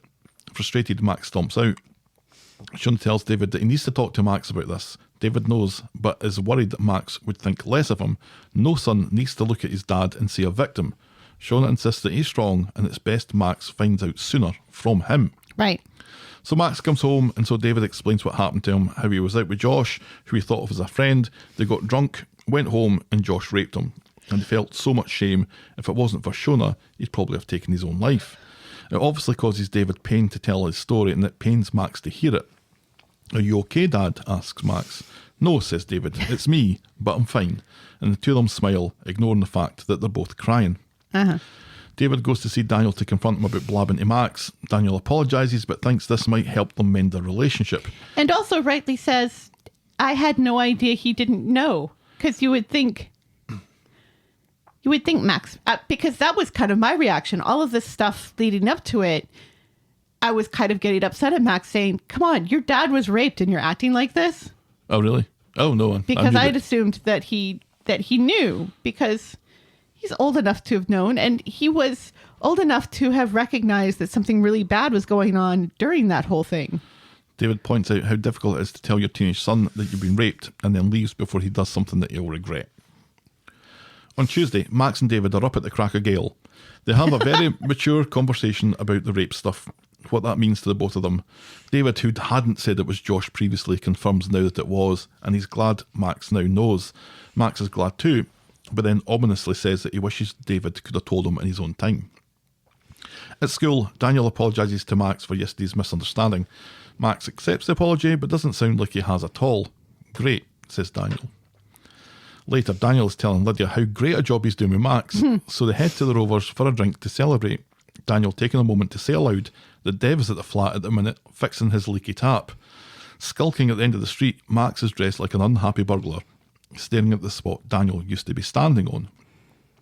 So Max is at Dev's, and while he's waiting, Dev tells Daniel over the phone that he's fixed the tap. Oh, yes. And he puts his keys down on the counter. While Dev is distracted by Gemma, Max nicks the keys and slinks off. And he hangs about suspiciously on the street and then gains entry to Daniel's flat, whereupon he spends a good 3 or 4 minutes just wrecking the place. Yeah, just knocking shit over. Yep. Meanwhile, Daniel is still in the pub with Lydia, talking about getting a permanent placement at Weddy High where he can make a real difference. Then Lydia has to leave to take Finn, whose whereabouts are unknown, to a football game. So Daniel gets home, hears a disturbance upstairs, and he heads up the stairs and then does what any sane person would do in the same situation, which is lay his man bag down at the top of the stairs.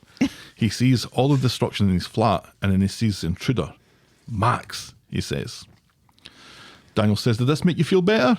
Yes, thank you, says Max. And then Daniel spots that Max has broken something of Sinead's, or was it I couldn't make out what it was. It was like a ceramic thing we learn later. It was that handprint thing. Right.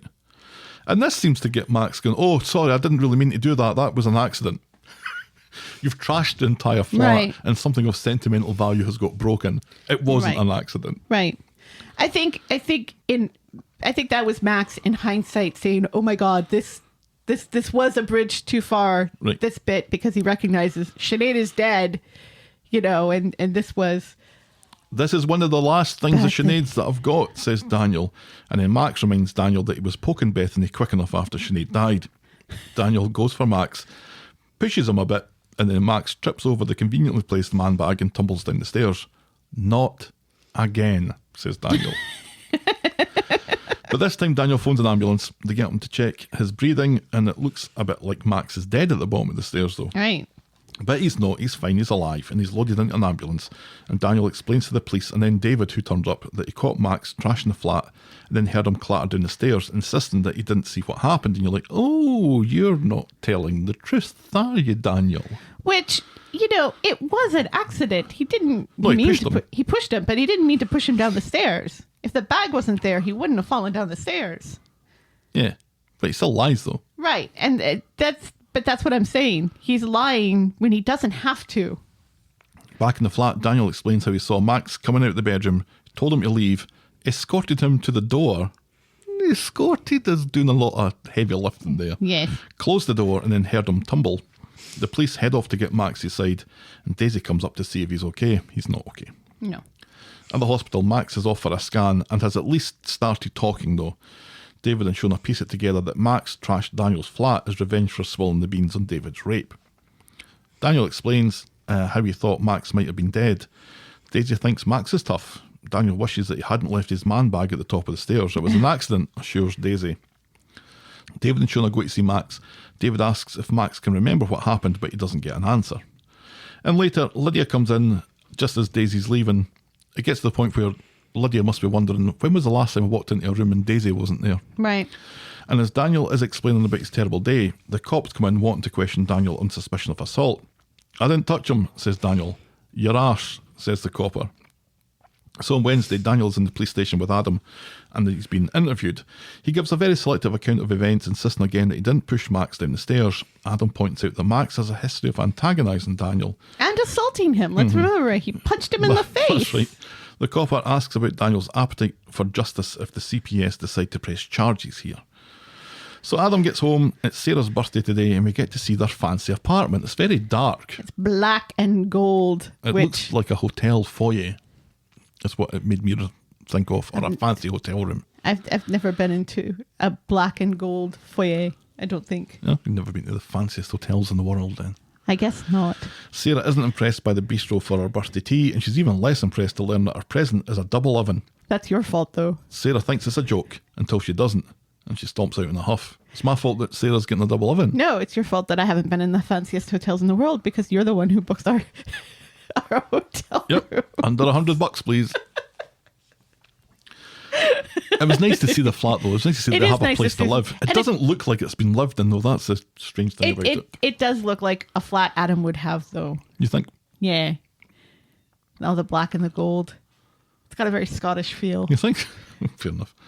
So David and Max get home. Max insists that Daniel pushed him. He broke in to make Daniel pay for what happened to David, and David points out that Daniel wasn't responsible for any of that. Right. And he should have told Max anyway. It wasn't worth trashing a flat over. Max admits to taking the keys when Dev was distracted, and then the cops arrive and explain that Daniel won't be getting charged, but Max might be. Then Ken finds Adam looking for bad birthday present flowers, and Daniel comes along. Ken thinks that Max deserves everything that's coming to him, but Adam doesn't believe Daniel's story and reckons that he did push Max after all. He's got form, he says. Right, remember when he pushed Granddad down the stairs? And Daniel oddly lets this slight in his character go without saying anything. The copper points out that Daniel was within his rights to use reasonable force to get Max out of his fucking flat. Right. Anyway, consider yourself lucky because no one's pressing charges here. Max thinks that Daniel has gotten away with it. David, though, is more concerned that Max seems to be exhibiting the same kind of behaviour that he did as a kid, and that scares him. Right. Lydia and Daniel are in the Rovers day drinking when David comes in for a word. David doesn't believe that Daniel didn't push Max and doesn't think he should be allowed around kids. Oh, wait a minute, that's going to be a bit too far, says Daniel. Yeah.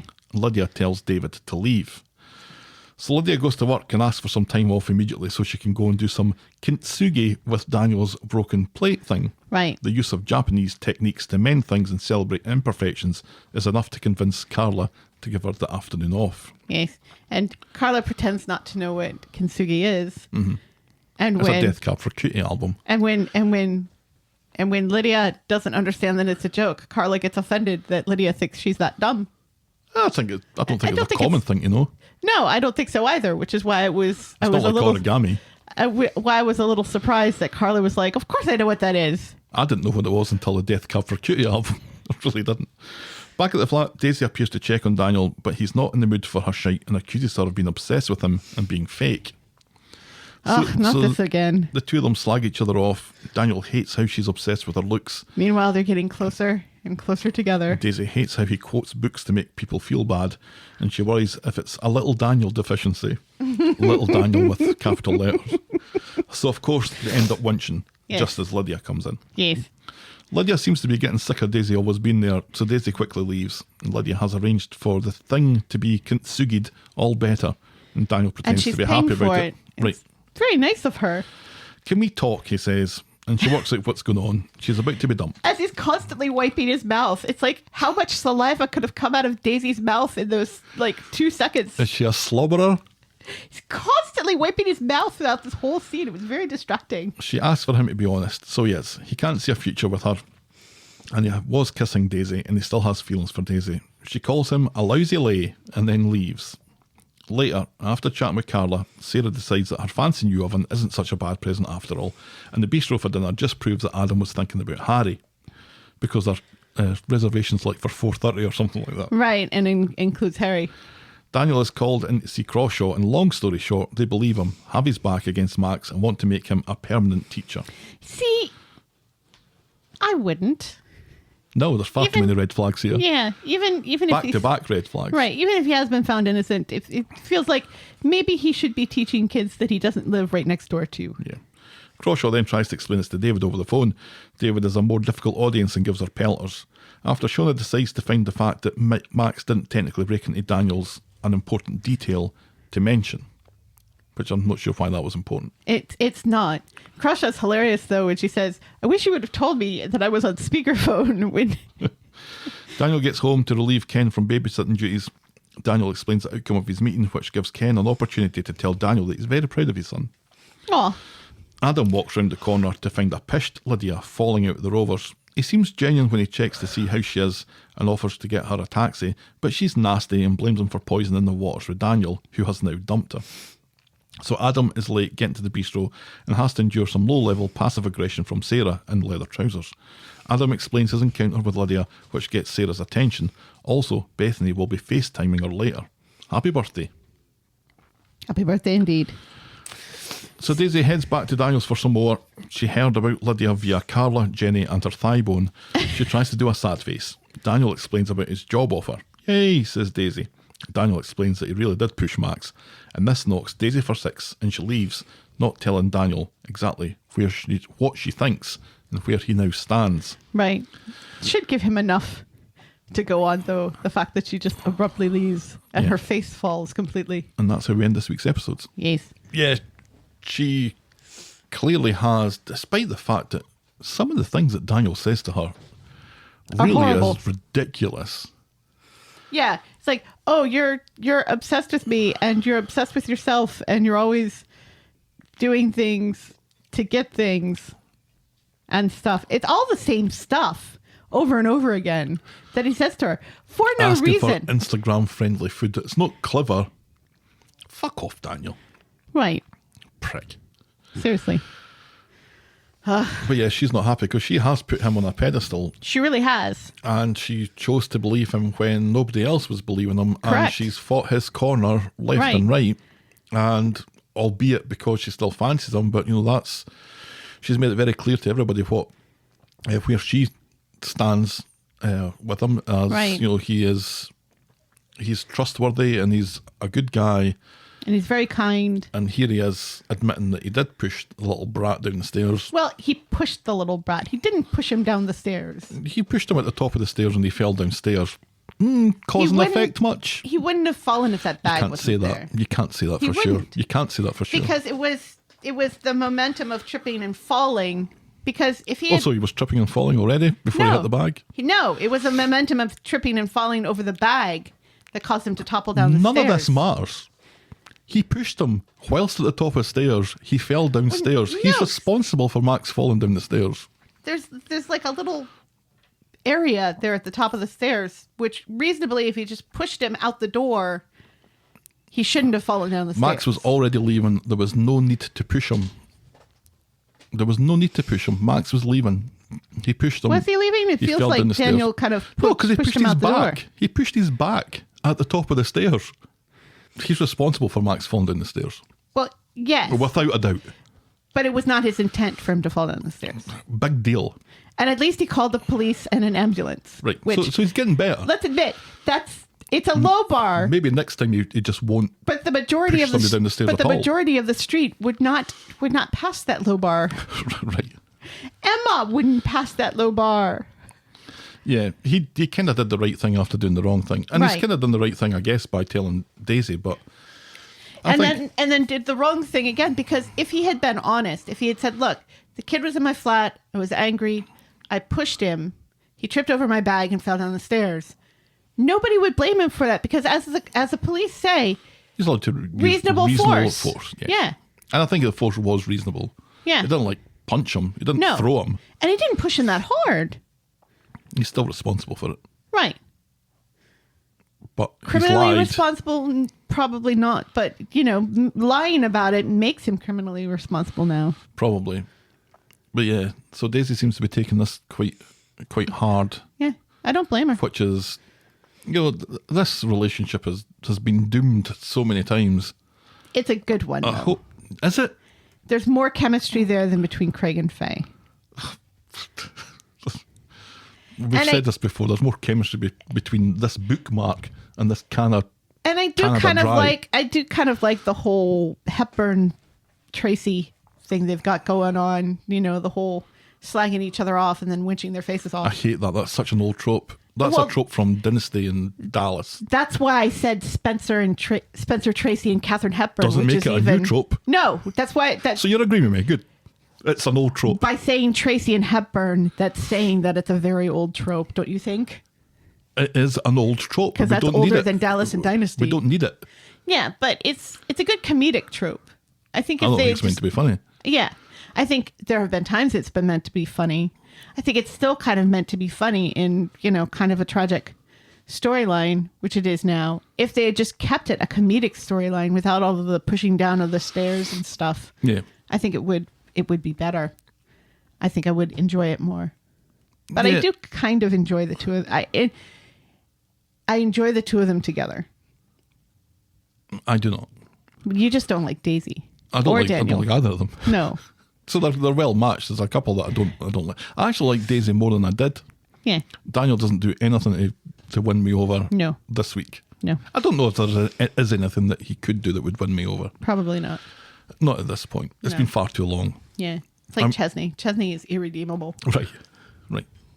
But it makes me wonder if there are more feudal moments coming up between Daniel and David, because this has been building over a number of episodes, a number of weeks, with the whole summer thing and all that sort of stuff. There are reasons for which I don't think David's been actually all that reasonable about, either in this story or previous stories. But I he actually seems to find be David being quite, well, at moments quite reasonable, because when he goes to confront Daniel about, hey, thanks a lot for spilling the beans with my kid, he does say to him, I'm angry. I'm very angry at you right now, but I'm walking away.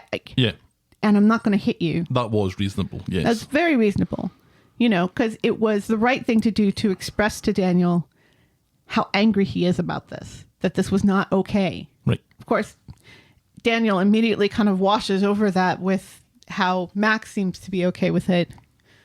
But Daniel or David, and I can kind of understand David at points trying to defend his son and saying to his son, when I think of Fizz and the way Fizz is with Hope, Daniel is not that way, or David's not that way with Max. He's saying to Max, that was a stupid thing to do. Don't do that anymore, or you're going to go to juvie eventually. Yeah, and I don't want you walking down that road. The believable part of this for me is that David is presenting a public face that is different from his private face. And the private face is where he's given Max pelters for this. But the public face is that he's backing his kid all the way, even though he knows that Max isn't perfect. Right. Yeah. And I really appreciated the whole conversation between David and Max about the rape and how David explains it to Max. Yeah. And says, this was not something I wanted. This was my fault, but this is why discussing consent is important, because the other person tried to pass it off as consensual. Right. And getting somebody drunk is not okay. Using date rape drugs is not okay. Correct. You can't give informed consent in those situations, which does make it a rape. So right. And these are important conversations to have. So I really appreciated that. I thought that was really well done. It was not over the top with melodrama, which was good. Like I'm happy that Max's reaction was quite mature and, was not blaming his dad for what happened to him. And no, but then he did go and trash a flat the next day. Yeah. Didn't handle it that great then. Right. But in the moment, he seems to be handling it really well. And I don't think if he hadn't overheard that conversation, because it's really overhearing that conversation between Shona and David, where Shona says to David, this has really dredged an awful lot up for you, and you're not okay with this, are you? And David admits that, yes, this has done damage to me, having this all dredged back up again when I wasn't really ready to talk to Max about it. That's why Max trashes the flat. It's not the rape itself. It's the fact that because Daniel sparked all of this, his dad's not okay. Yep. Lydia doesn't seem to be taking this dumping from Daniel quite well and appears to be blaming Adam. Yeah. Do we really have to go down this route? We're going to. But we called it months ago, didn't we? When Lydia first showed up. Oh, yeah. Oh, great. We're going to get our single white female. Yeah. We're just finishing that on the classic Corrie that didn't leave a great taste in the mouth, I have to say. No. And then remember we had Jade, which we thought was going to be single white female, and then it turned out to be something determined to do it at some point, so completely different. Let's get rid of it. Just get it done, get it over with, we can move on with our lives. Right. And oh look, it's like the really smart, seemingly feminist character who turns out to be the crazy obsessive one. Right. Yay. Great. Terrific. Well, I can't wait for next week. That was the week that was Coronation Street then. What was your moment of the week? We're spoiled for choice this week, aren't we? I think there were a lot of really good scenes, but I have to say Max and David. Yep, it's got to be. Yeah. I mean, I think that was a use of Jack P. Shepherd's acting announce was, he hasn't been given an awful lot recently. No, because he had the COVID. But that scene between him and Max, Paddy Bever just doing a great job as well. Seriously. I'm just so impressed by the young crew on Coronation Street. They just seem to be finding great actor after great actor. But seeing Jack P. Shepherd do what Jack P. Shepherd does really, really well. Right.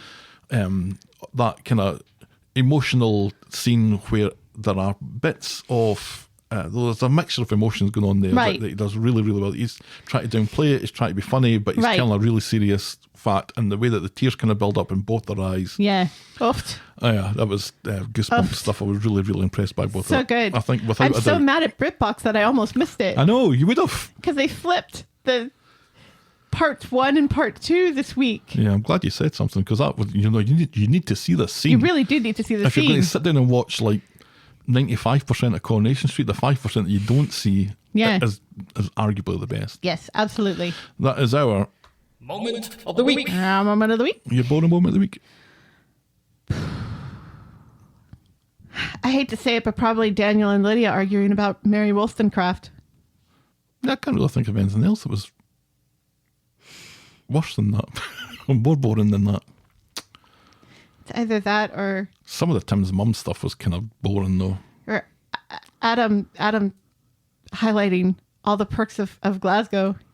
And No, that's just good information. well, it was good information, but then like at the end where he's talking about that one chicken dish and Ash is like, I don't know what that is. Yeah. I thought he was talking about chicken tikka because that was invented in Glasgow. Or was it invented in Birmingham? I can't remember which. It was not invented in India. No. is the point. So what are we going with? Wollstonecraft. That's it. Boring moment of the week. But seriously, everybody read Mary Wollstonecraft. All right. Okay. Right, let's lap this up. Let's lap this one up then. We are the talk of the street at gmail.com. We're the talk of the street at gmail.com. And we're at Corrie Podcast on Twitter, Facebook, and Instagram. You can shake me and Helen a coffee by heading to ko-fi.com. That's ko-fi.com/the talk of the street. Check out the clicky section of voggle.co.uk for links to our merch store and YouTube channel. And if you're so inclined, please leave a rating and a review on the iTunes or your podcast provider of choice. Thanks for making it to the end of another episode, and we will be back next week with more On top of the street. The Talk of the Street. Bye. Cheerio.